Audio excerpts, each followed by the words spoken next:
मैं बिन गुरु वेखे नींद न आवे। मैं बिन गुरु वेखे नींद न आवे। मेरे मन तन वेदन गुरु बिरह लगावे। मैं बिन गुरु वेखे नींद न आवे। मैं बिन गुरु देखे नींद न आवे।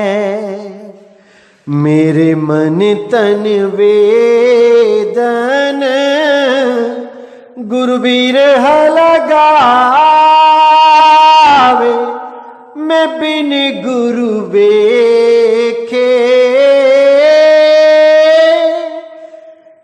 नींद न आवे। वाहेगुरु। तो मेरे भाइयों, आज जो हम वाणी लेने जा रहे हैं वो गुरु ग्रंथ साहब अंग नंबर 811 से लेंगे। बहुत प्यारी वाणी है, जागरूक करने वाली वाणी है। इसको समझ के आपके बहुत से भ्रम दूर होंगे। तो क्या कहती है वाणी? कीता लोड़ ही सो कर ही तुझ बिन कछु नहीं, पर ताप तुम्हारा देख के जमदूत छड़ जाहि। कि हे मेरे मालिक, इस संसार में जो कुछ भी होता है वो तुम्हारी ही शक्ति से, तुम्हारी ही दया से होता है। नहीं तो ये जड़वत संसार अपनी मर्जी से हिल भी नहीं सकता। हर चीज में चेतना देने वाले आप ही हो।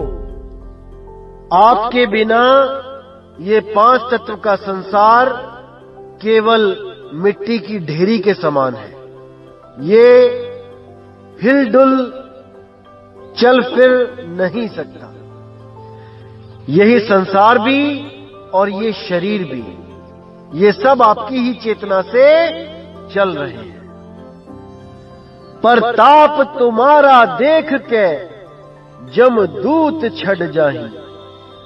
यानी जब उस नाम का प्रताप, उस नाम का अनुभव इस जीव को हो जाता है, जब सुरती को शब्द मिल जाता है, तो बड़े से बड़े यमदूत भी छोड़ के चले जाते हैं। उनको भी पता लग जाता है कि अब ये हमारे हाथ नहीं आने वाला। इसने जिस अवस्था को प्राप्त कर लिया है, अब इसको कोई हिला नहीं सकता, क्योंकि वो अचल अवस्था को प्राप्त हो चुका है। अब वो खींचातानी से हमेशा के लिए छूट गया। अब उसने ना तो किसी लोक में जाना है और ना ही परलोक में जाना है। अब वो अपनी आत्मा में स्थित हो चुका है। अब उसको हिलाने वाला कोई नहीं, कोई नहीं। तुमरी कलाते छूटिए बिन से अहमेव, सर्व कला समर्थ प्रभ पूरे गुरुदेव। कि मैं जो जीव अवस्था में था और बार बार गलत साधना करके, गलत तरीके से भक्ति करके, शब्दों के जाप करके, अनहद की नाद सुन के, श्वासों का जाप करके, श्वासों की धुन पे ध्यान धर के बार बार मैं ब्रह्म अवस्था को यानी शिव अवस्था को प्राप्त होकर दोबारा जीव अवस्था में आता जा रहा था। लेकिन आपकी ऐसी दया हुई कि मेरा अहमेव यानी मेरा अहंकार, मेरी शिव अवस्था, अहम ब्रह्मस्मि, मैं ही ब्रह्म हूं, मेरी इस अवस्था को छुड़वा दिया, खत्म कर दिया। कैसे? पीव अवस्था को प्राप्त करवा के, शुद्ध चैतन्य आत्म स्वरूप को प्राप्त करवा के, जहां पर ये अहंकार खत्म हो जाता है कि मैं ही ब्रह्म हूं, मैं ही सृष्टि का रचयिता हूं। इसी अहंकार को खत्म करने के लिए वो बंदी छोड़ परमात्मा, वो सतगुरु अपने हंसों को सार शब्द की बख्शीश करता है। इस पूरे ब्रह्मांड में जो भी भक्ति करके कुछ कलाओं को प्राप्त कर पाया, कोई 2 कला, कोई 4 कला, कोई 8 कला संपूर्ण था, कोई 10 कला, कोई 16 कला संपूर्ण था, कोई 1000 कला संपूर्ण था, लेकिन परमात्मा के लिए बोला तू अनंत कलाओं का मालिक है, तेरे सामने किसी की कोई कला नहीं चलती, तुम पूरे गुरुदेव हो, तुम पूर्ण परमात्मा हो, तुम बंदी छोड़ हो, सर्व कला समर्थ प्रभु पूरे गुरुदेव, तुम ही पूर्ण गुरुदेव हो, तुम ही वो मालिक हो। तुम्हारी बराबरी कोई गर्भ से आया हुआ गुरु नहीं कर सकता। अगर कोई गुरु आपकी बराबरी करना भी चाहेगा तो उसका सर्वनाश हो जाएगा। इसीलिए साहेब ने बोला, कबीरा स्वामी कोई नहीं, स्वामी सिरजनहार, स्वामी बनके जो फिरे बहुत सहेगा मार, अरे घणी सहेगा मार। इसलिए मेरे भाई, जितने भी ये गुरु जो अपने आप को परमात्मा घोषित करने में लगे हुए हैं, थोड़ा सा चिंतन कर लो, थोड़ी सी अकल कर लो। परमात्मा कभी 5 तत्वों में नहीं आता, परमात्मा कभी 9 महीने उल्टा लटक के नहीं आता। अरे 4 दाग से सतगुरु न्यारे, अजरो अमर शरीर, दास मलूक सलूक कहते हैं, खोजो खसम कबीर, जपोरे मन केवल नाम कबीर। वो गुरु केवल और केवल बंदी छोड़ कबीर है और कोई नहीं, कोई नहीं। कुछ लोग ये साबित करने की कोशिश करते हैं कि हमारे गुरु भी देह त्याग के नहीं गए, देह गायब हो गई। जब वो इस दुनिया से गए तो उनका शरीर नहीं मिला।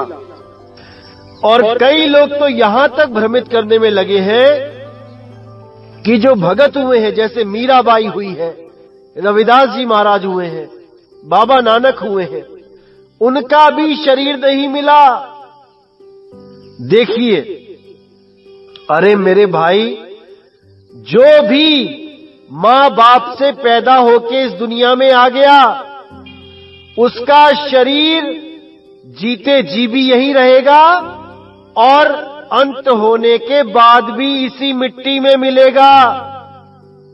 ऐसा नहीं हो सकता कि जो इस मिट्टी से पैदा हुआ है वो मिट्टी में ना मिले। केवल और केवल कबीर साहब ही इस दुनिया से गए और उनका शरीर नहीं मिला। 60,000 लोगों के सामने वहीं से गुप्त हो गए। अगर बाकी लोग भी अपने अपने गुरु के लिए ये बात कहेंगे तो मेरे भाई, कबीर साहब तो मां बाप के द्वारा भी नहीं आए इस दुनिया में। अरे ना हम लीना गर्भ बसेरा बालक होए दिखलाया। तब आप क्या करोगे? तब आप कैसे सिद्ध करोगे कि आपके गुरु का कोई मां बाप नहीं था, मीराबाई का कोई मां बाप नहीं था, रविदास जी महाराज का कोई मां बाप नहीं था, नानक जी का कोई मां बाप नहीं था? फिर कैसे सिद्ध करोगे? इसीलिए बोला जा रहा है, जो जैसा है उसको वैसा ही रहने दो, लेकिन ज्ञान को समझो कि इन सब महात्माओं ने हमें ज्ञान क्या देना चाहा। हम ज्ञान को नहीं पकड़ रहे हैं, हम केवल अपने अपने गुरु को ऊंचा करने में लगे हैं। यहीं पे दिक्कत आती है। कुछ लोगों ने तो यहां तक भ्रम फैला दिया कि कबीर जी नानक जी के शिष्य थे, रविदास जी के शिष्य थे, नामदेव जी के शिष्य थे। आप कोई भी ग्रंथ पढ़ लीजिए, हर संत ने, हर भगत ने अपने आप को नीचों का नीच, पैरों की धूल बोला है उस परमात्मा के लिए। केवल और केवल एक कबीर साहब ने ये बोला है कि अब तो जाए चढ़े सिंहासन, मिले हैं सारंग पानी, राम कबीरा एक भय है, कोई ना सके पहचाने। किसी और संत ने इतनी बड़ी बात कभी नहीं बोली। केवल और केवल कबीर साहब ने यह जिक्र किया कि मैं ही वो हूं जो सिंहासन पे चढ़ के बैठ जाऊं तो ये नहीं पता कर पाओगे कि मैं कबीर हूं कि मैं परमात्मा हूं। इसी बात का जिक्र कबीर सागर, अनुराग सागर में सांकेतिक ज्ञान के द्वारा दिया गया। जब रानी इंदुमती कबीर साहब के साथ सतलोक पहुंची तो उन्होंने वहां पर परमात्मा से मिलने की इच्छा जाहिर करी। तब कबीर साहब ने इशारा किया कि देखो वो परमात्मा बैठे हैं। तो जब रानी इंदुमती ने परमात्मा की तरफ देखा और कबीर साहब की तरफ देखा तो हैरान रह गई कि वो दोनों एक ही थे। वो पहचान ही नहीं पाई कि सिंहासन पे कबीर साहब बैठे हैं कि या ये जो मुझे लेके आए हैं ये परमात्मा है। वो पहचान ही नहीं पाई। ये केवल सांकेतिक ज्ञान था कि जिस विदेही स्वरूप के बारे में हम ज्ञान दे रहे हैं वो स्वयं बंदी छोड़ कबीर है। उसी विदेह स्वरूप को विदेह गुरु, शब्द गुरु, कबीर गुरु बोला जाता है। वो एक ही है। जो ज्ञान आपको दिया जा रहा है वही असली स्वरूप है कबीर साहब का, ना कि ये पंच तत्व देह रूप जो फोटो बनाई जाती है। ये कबीर साहब का स्वरूप नहीं है भाई, ये वो स्वरूप नहीं है।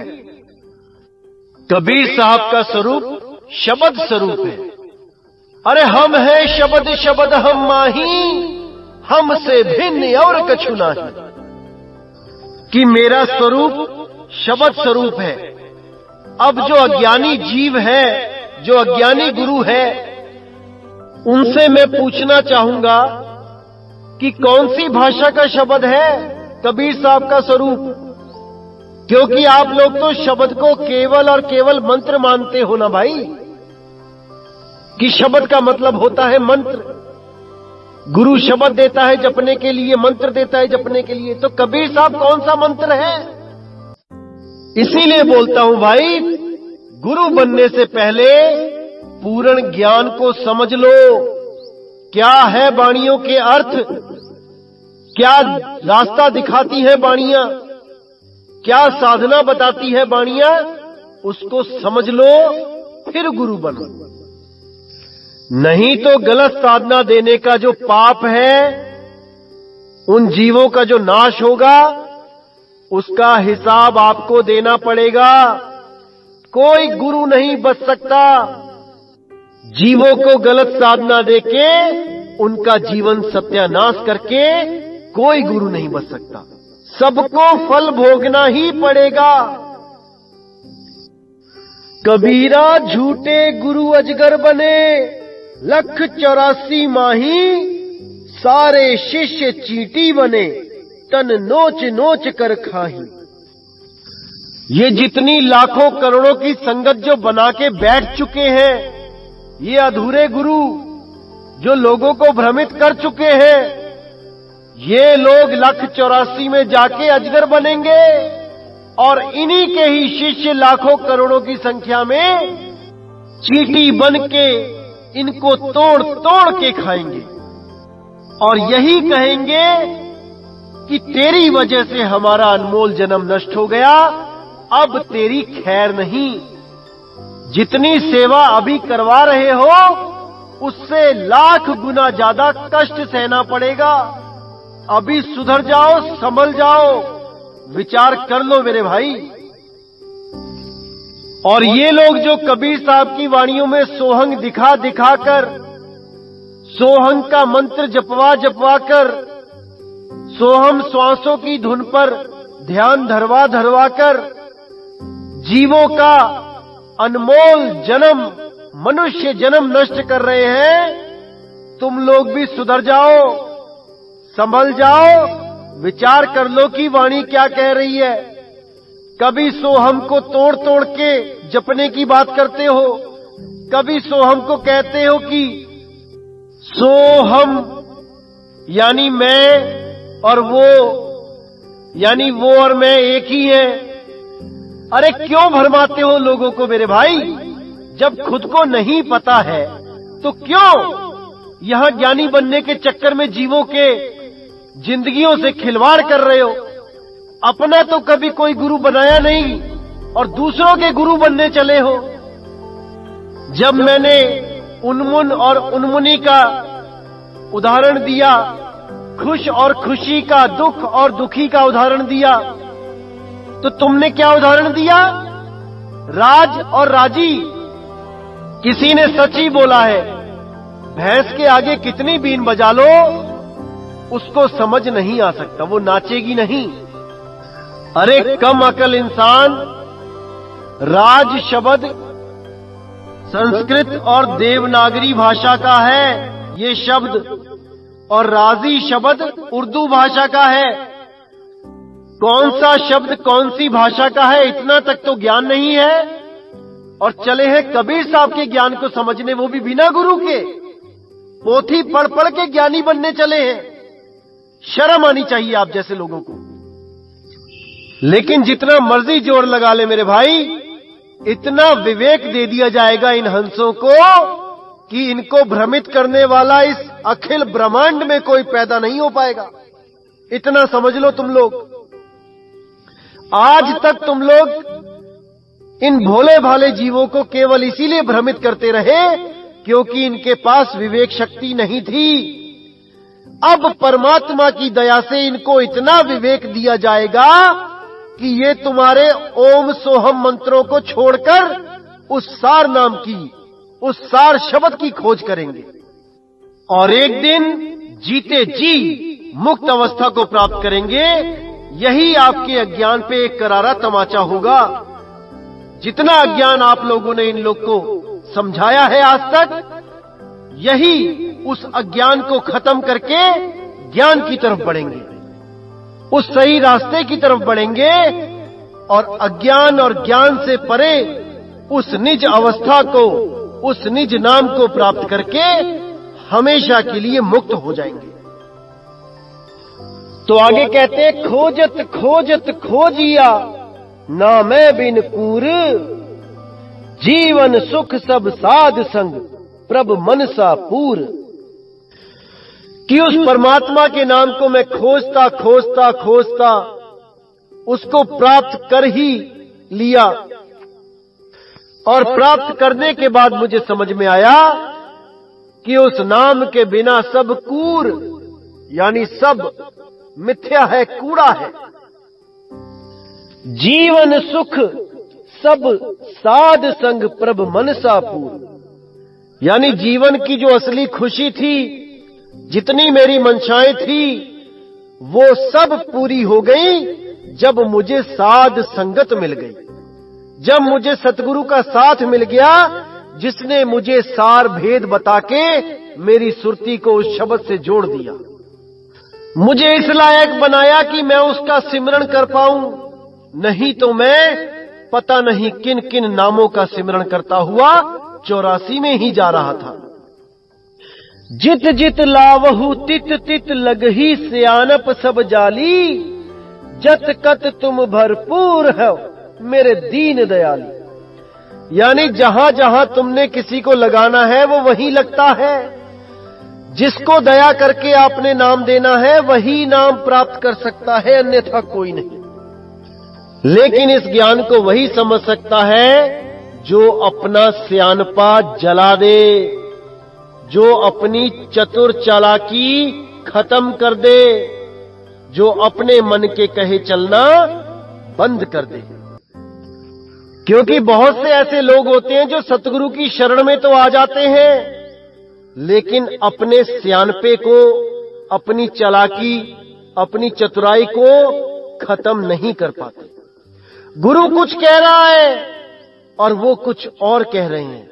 गुरु कुछ समझाना चाहता है और वो कुछ और समझ के बैठ जाते हैं। यहां तक कि गुरु के वचन पर भी नहीं चलते, गुरु को भी गलत सिद्ध करने में लग जाते हैं। ऐसे ऐसे लोग भी इस दुनिया में होते हैं। बाहर के आश्रमों की बात क्या करूं, हमारे आश्रम में भी ऐसे ऐसे लोग बैठे हैं जो गुरु के कहे पे भी नहीं चलते हैं। खुद तो भ्रमित है, लोगों को भी भ्रमित करने में लगे रहते हैं। तो ये झगड़ा तो हर जगह चल रहा है मेरे भाई। लेकिन परमात्मा तब मिलेगा जब अपने अहंकार को त्याग के, अपनी कथनी को त्याग के, गुरु की कथनी पे विश्वास करके एक मत होके जब साधना पे बैठोगे, वो परमात्मा तब मिलेगा। जत कत तुम भरपूर हो मेरे दीन दयाली, यानी हर घट में तुम्हारा वास है, तुम पूर्ण हो, हर घट में तुम पूर्ण हो। तो मदन साहिब भी कहते हैं, शब्द स्वरूपी ज्ञानमय दया सिंधु मत धीर, मदन सकल घट पूर्ण है करता सत्य कबीर। वो सत्य कबीर हर घट में पूर्ण है, बस उसको प्राप्त करने के लिए अपनी बुद्धि को त्याग के गुरु के वचन पे चलना पड़ता है, तभी वो प्राप्त होता है, अन्यथा कदापि नहीं हो सकता। अब कहते हैं, सब कुछ तुम ते मांगना वड भागी पाए, नानक की अरदास प्रभ जीवा गुण गाए। कि अब मुझे जो कुछ भी चाहिए मैं केवल तुमसे मांगता हूं, तुम्हारे अलावा अब और कोई नहीं है जो मुझे कुछ दे सके। क्योंकि मुझे दुनिया की चीजें नहीं चाहिए, मुझे कार मोटर बंगले गाड़ियां नहीं चाहिए, मुझे केवल और केवल मुक्ति चाहिए।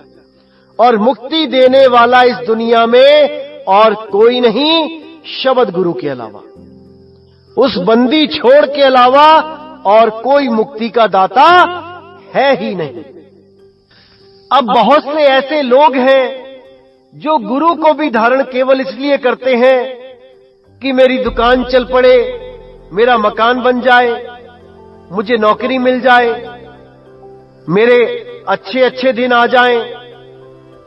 बस इसी दुविधा में हर जीव किसी न किसी अधूरे गुरु की शरण में चला जाता है और अपना जन्म बर्बाद कर देता है। वो ये विचार नहीं करता कि जिसने तुझे पैदा किया है उसने तेरी किस्मत भी तेरे साथ लिख के भेजी है। भाई, तुझे भी हर चीज मिलेगी, तेरे कर्मों के अनुसार जो तूने किया है वो तुझे मिलेगा। तिल घटे नहीं मसा बढ़े नहीं, जो किया है वो मिलेगा। लेकिन ऐसा गुरु ढूंढो जो तुम्हें मुक्ति का दरवाजा बता दे, जो तुम्हें इस जंजाल से निकलने का रास्ता बता दे। ये सुख और दुख तो आते रहेंगे। अरे यहां बड़े बड़े गुरु दुखी हुए पड़े हैं, जेलों में धक्के खा रहे हैं, खाने को अच्छी रोटी नहीं मिल रही, सोने को बिस्तर नहीं मिल रहा। तुम किस गलत फहमी में उन गुरुओं की शरण में जा रहे हो जिनकी अपनी हालत खराब है। अरे तुमको कौन सा सुख दे देंगे वो, जिनको अपने को सुख नहीं मिल रहा, जो 36 वकील करने के बाद भी जमानत नहीं ले पा रहे हैं सरकार से, वो तुम्हें क्या सुख देंगे, भक्ति देंगे, मुक्ति देंगे? अभी भी होश कर लो मेरे भाई। सुख दुख कर्मों के अनुसार मिलता है, लेकिन मोक्ष, मुक्ति केवल परमात्मा की दया से मिलती है, उस बंदी छोड़ की दया से मिलती है। और वो तब मिलती है जब आप उससे इन भौतिक जगत की चीजों को ना मांगकर परमात्मा से स्वयं परमात्मा ही मांग लो। उस बंदी छोड़ से केवल एक ही अरदास करो कि हे बंदी छोड़, मुझे केवल तुम चाहिए, तुम्हारे अलावा मुझे कुछ नहीं चाहिए।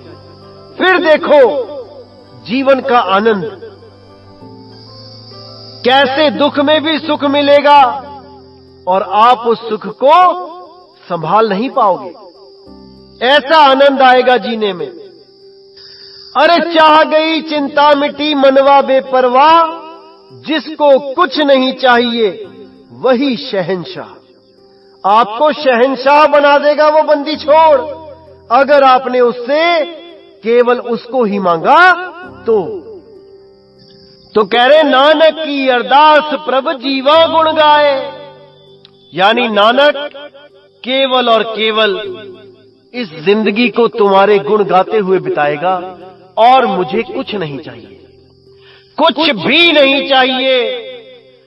साहिब कहते हैं जो तू चाहे मुझको, छोड़ सकल की आस, मेरे जैसा हो रहे सब सुख तेरे पास। अगर तू मेरे जैसा हो गया तो सब सुख तेरे पास है। अरे बिन मांगे मोती मिले, मांगे मिले ना भीख, मांगन से मरना भला, यह सतगुरु की सीख। आप परमात्मा पे विश्वास रखो, केवल कर्म करो, हर चीज वक्त पे मिलती है। और याद रखना कि हर वक्त एक सा नहीं रहता। आज दुख है तो कल सुख आएगा ही आएगा, और अगर आज सुख है तो कल दुख भी आ सकता है। इसको हमेशा दिमाग में रखो और परमात्मा की भक्ति करो। तो इसी के साथ मेरे दोस्तों, मेरे भाइयों, मुझे विदा करें।